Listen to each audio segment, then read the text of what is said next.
Hei kaikki, Emilia tässä. Tänään mä puhun pakkohoidosta häiriöstä, sairaudesta, joka mulla on ja joka on 2–3% suomalaisista aikuisista sairastaa tätä sairautta. Tämä sairaus on sellainen, että tämä voi tulla missä vaiheessa elämää tahansa. Eli se voi lähteä tai olla tulematta tai tulla ja olla. Ja sille mun sairaus on se, että mun sairauteen liittyy siis se, että mä pesen käsiä. Ja siis se menee silleen, että mua alkaa ahdistaa. Sitten mä menen pesee käsiä. Sitten mä pesen siihen ahdistukseen niitä käsiä. Eli sä teet jotain pakkotoimintoa saadakseen se ahdistuksen helpotukseen. Mä pesen vaikka se 5 minuuttia käsiä ja sitten ei mun selkeä ahdistaa vieläkin, mutta mä vaan pesen käsiä ja sitten mä vaan lopetan jossain, koska ei siinä ole mitään järkeä enää.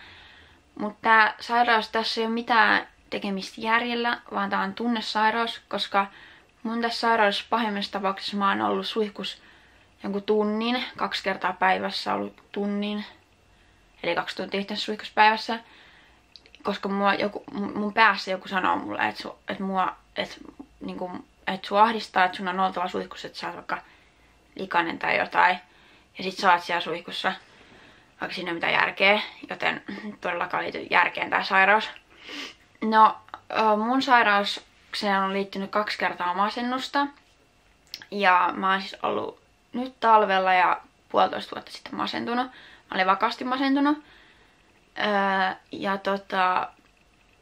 Tää sairaus vie sut niin alas tavallaan, että sit se masennus tulee. Tähän yleensä liittyy mielenterveyssairauksiin tähän sairauteen tai ongelmiin. Mutta tällä hetkellä mä syön pakkohoidollisia lääkkeitä ja pystyn toimimaan ihan normaalisti. Kaikki on ihan hyvin tällä hetkellä. Joo, niin. Ja no, tää sairaus ei välttämättä ole se, että sä peset käsiä. Tää sairaus saattaa myös olla se, että vaikka sulla on tarkistuspakkohoidon häiriö, eli sä tarkistat vaikka, että monta kertaa että uuni on pois päältä. Ja sit se, että tää sairaus, että sulla on se sairaus, se tarkoittaa sitä, että sä tarkistat monta kertaa. Se tarkoittaa sitä, että sua alkaa ahdistaa, kun sä tarkistat monta kertaa sitä hellaa. Ja sun on pakko tarkistaa sitä vielä enemmän, että se ahdistus lähtisi. Niin silloin sulla on tää sairaus. Ja sit mä myös haluan sanoa sen, että mä en puhu tästä sairaudesta, koska mä haluaisin huomioon tai julkisuutta tai mitään, vaan mä puhun tästä sairaudesta sen takia, että mä haluan, että ihmiset sais lisää tietoisuutta tästä sairaudesta, koska tää on kuitenkin aika harvinainen, ja vaikka sunkin kaverilla voi olla tää sairaus, vaikka sä et tiedäkään sitä. Mut joo, jos haluatte tietää vielä lisää tästä sairaudesta, niin laitan linkit alas. Mun blogissa on myös teksti tästä sairaudesta, käykää lukee. Ja mitäs muuta? No, muistakaa tykätä ja muistakaa seuraa. Ensi kerralla tulossa, en tiedä onko ensi viikolla vai miten, mutta tulossa joka tapauksessa semmonen, mikä tää nyt on, tämmönen,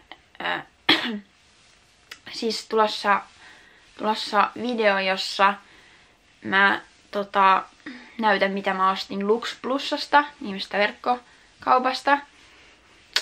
Et silleen, jos kiinnostaa, niin muistakaa katsoa ja alkaa seuraa. Mut joo. Moikka!